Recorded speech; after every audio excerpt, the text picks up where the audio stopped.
Cara melihat Lombok bagian utara dan melihat Lombok bagian selatan itu kontras sekali. Utara Lombok dan selatan Lombok itu kontras sekali. Ya. Sebelum kita ke Pulau Sumbawa nyebrang, ya, kita potret dulu Lombok ini, Lombok bagian utara dan Lombok bagian selatan.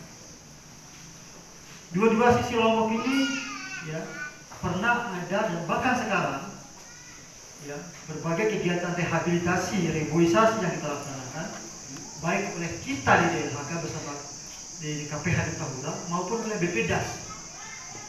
Kita laksanakan setiap tahun. Bahkan sebelum saya jadi pegawai, sebelum Pak Boy jadi pegawai, ya, bahkan sebelum Bapak-Bapak jadi pegawai itu sudah ada reboisasi, rehabilitasi. Tetapi tidak banyak cerita sukses rehabilitasi reboisasi. Karena kalau semangatnya hanya menggugurkan kewajiban nanam saja, ya, hari ini kita tanam, tahun depan belum tentu selamat ada itu Pak. Sering kita laksanakan sampai hari ini, ya, kegiatan RHL di Santong, ya, di Sekotong, di Bongak, ya, bahkan di Sembelir kita laksanakan itu. Tetapi tidak semua yang kita tanam itu berhasil. Saya berpikir, kenapa itu terjadi? Saya mantan KPH 8 tahun mengurus KPH. Saya ini generasi pertama KPH di Indonesia, satu angkatan dengan Pak Dani, Kadis yang sebelumnya. Kita refleksi, kenapa itu terjadi? Tahu dulu apa yang kemudian muncul sebagai pokok pikirannya. Dan saya perintahkan Pak Kabit, saya perintahkan Pak Helmi, Pak Sekdes, 2024 harus seperti ini. Apa yang kita lakukan selama ini, baik oleh Departemen Kehutanan yang sekarang berubah menjadi KLHK, maupun Dinas Kehutanan yang berubah menjadi Dinas LHK, bahwa selama ini kita orang-orang kehutanan hanya mengurus hutan dan tanaman, lupa kita urus manusianya. Padahal pelaku semua itu adalah manusia.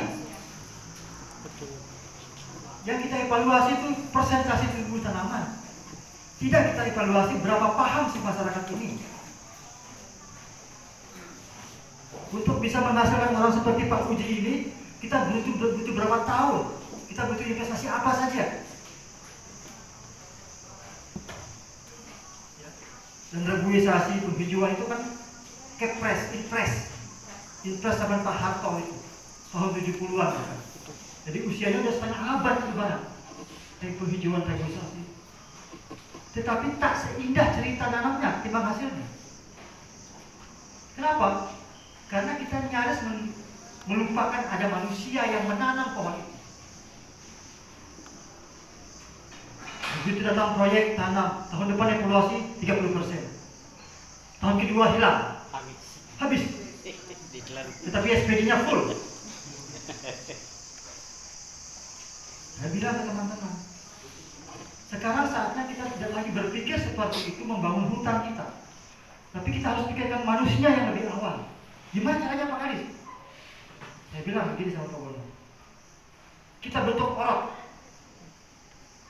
Orot itu one resort, one depot. Seluruh resort di KPH Tahura wajib membangun orot. Tidak perlu biaya, swadaya.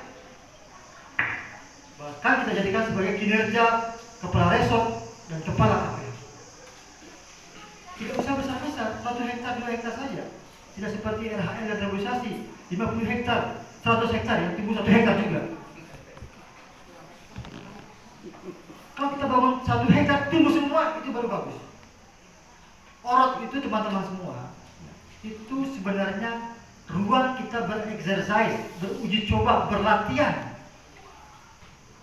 Kalau Pak Marwi, ya, Pak Haji Humaydi itu kan sudah bereksersis 20 tahun yang lalu, sehingga menghasilkan sekarang hybrid. Ada apokat di layar pertamanya itu, di tajuk tingginya itu ada kemiri, tajuk kedua ada duren, tajuk ketiga ada apokat, tajuk keempat ada manggis. Baru tajuk kelima ada pisang. 5 tajuk Bapak Ibu semua. Itu baru tajuk yang 5, belum jumlah dan jenis komoditasnya.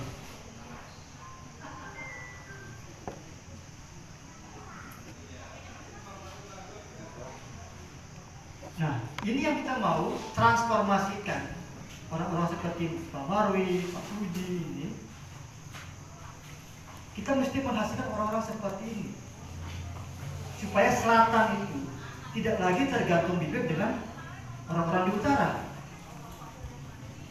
Kita beli bibit di Lingsar, di Narmada, ya, di Aiberi, di Batu Klia. Kita beli bibit. Kapan nih orang-orang Bongak nih, orang-orang Sekotong nih menciptakan bibit sendiri dan menghasilkan vegetatif unggul? Setiap tahun pengadaan bibit berbeda, di Narmada, di Lingsar. Padahal lokasinya di Bima sana, Pak. Ongkos transportasinya mahal, bibit sampai Bima stres. Jadi 2000 pohon yang tumbuh, yang hidup 1000 Pak, yang sehat. Belum ditanam itu. Artinya begitu banyak kos yang keluar. Ya, jika kita tidak membangun manusianya di sana.